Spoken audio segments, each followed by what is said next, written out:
What's up, guys? Welcome to Movie Importance Flashback Reviews, where we take movies from our past, break them down, and tell you what we think about them. As always, if you like what you see, remember to rate, subscribe, check out the YouTube channel, Facebook, and Twitter. Email andthepullet113@gmail.com if you have any questions. So, we continue our quest on the Marvel Cinematic Universe. We have gone from 2010's Iron Man 2 to now 2011's first movie of that year, Thor. Thor is directed by Kenneth Branagh. It's the story of Thor, the God of Thunder, played by Chris Hemsworth. And the idea behind the story is Thor, who is an arrogant asshole, is, famous for taking down big people, big characters. He is arrogant in what he does. He believes he's the next ruler of the kingdom of Asgard, and he will be.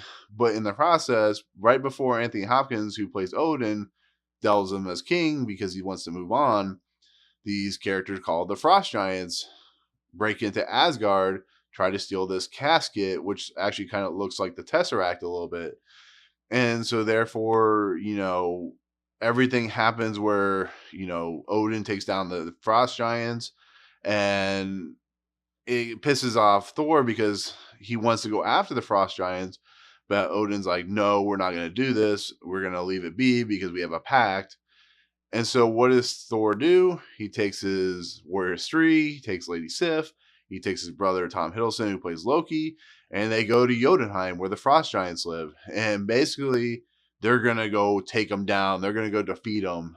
And what happens when you become arrogant and when you do stupid things? You get defeated.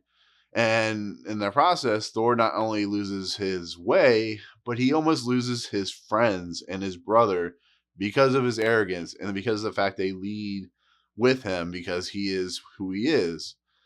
So he is stripped of everything after Odin's, rescues all of them. He's stripped of everything. He's stripped of his hammer, Mjolnir, and he is sent to Earth, where he is rescued and discovered by these three scientists. Stellan Skarsgard, who plays Eric Selvig. You have Natalie Portman, who plays Jane Foster, and you have Kate Dennings, who plays Darcy Lewis.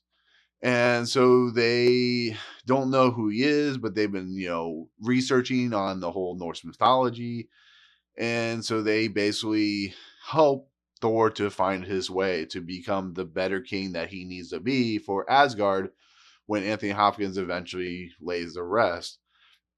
And this is an interesting movie because it's a much, much more improved movie after what happened with Iron Man 2. The fact that they got Kenneth Branagh to direct this movie, who is famous for doing Shakespearean movies like Othello and Hamlet, is a fascinating thing because this movie is very Shakespearean in nature, just from the look of Asgard. Asgard has a lot of, people in like armor, and you could almost see him doing Shakespearean dialogue. But just the fact that they brought in Kenneth Branagh, he was able to create a character that is actually one of my favorites in the MCU. Thor, who was already a popular character in the MCU, he gets a lot of depth and a lot of interesting arc to a character that, could be goofy. And there's a lot of humor in this movie, which is nice to see because, in Thor, The Dark World, it doesn't really get a lot of humor and it's very serious. And then it's played up very, very much so in Thor Ragnarok. But this movie is very simple. Thor gets banished and he finds his way and he protects his people. And it's just a nice thing to see. It's a nice, interesting phase one movie. It's simple, it's unique, it's different. It finally opens up what the MCU is eventually going to become, is this intergalactic showdown with what Thanos' character is going to be. And you really get to see that there's a bigger world out there. And like I said, he has his love interest in Jane Foster, Natalie Portman, but he also has a love interest in Lady Sif, who's played by Blind Spot's Jamie Alexander. And I don't know. It's just outside of like Natalie Portman and Kat Dennings, who are kind of weak in this movie, every character has a great moment, has a great arc to them. They're fun to watch. Eric Selvig's fun to watch, and Colm Feore, who is playing the main Frost Giant bad guy, he's a fun bad guy. And it's just, I don't know. I actually really enjoy this movie. I didn't like it when I first saw it, but the more and more of the MCU movies that come out, the more I realize that this movie was actually kind of cool and unique and special. And it's just a fun movie to watch. And, then you get Clark Gregg back as Phil Coulson because they have the hammer protected by the, by S.H.I.E.L.D.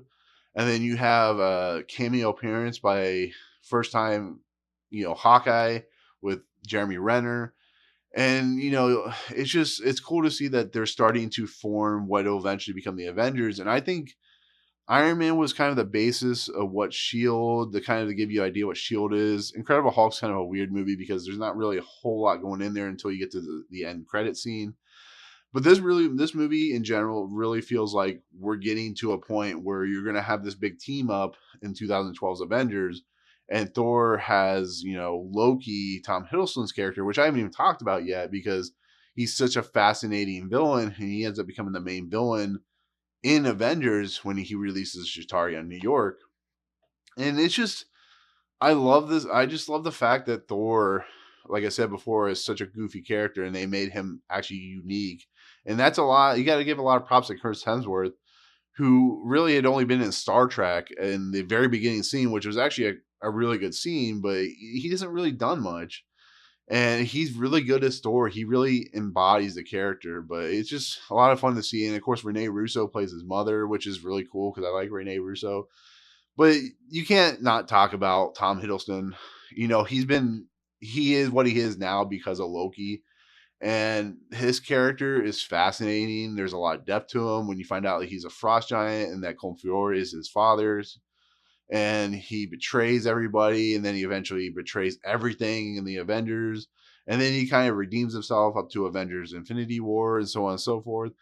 There's a lot of depth, a lot of humanity to this character that feels like he is being screwed because he is not royal blood. And that's the way, unfortunately, royal blood happens. But the fact that Tom Hiddleston was such a revelation, such a fantastic just look at a well-developed antagonist, later protagonist, there's a lot of credit that has to be given to the writers and Kevin Feige and director Kenneth Branagh, and eventually, of course, Tom Hiddleston, who brought a lot of life to this character. So it's going to be nice. It's nice to see how he develops. Unfortunately, he gets used too much later on. He becomes kind of overwrought in a way, but right now, as we go along in the MCU, he's a perfect character.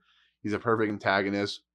And I like the fact that the end credit scene of this movie is Eric Selvig, who's being controlled by Loki, which is basically the main basis of the Avengers. And the end credit scene was, of course, directed by Joss Whedon.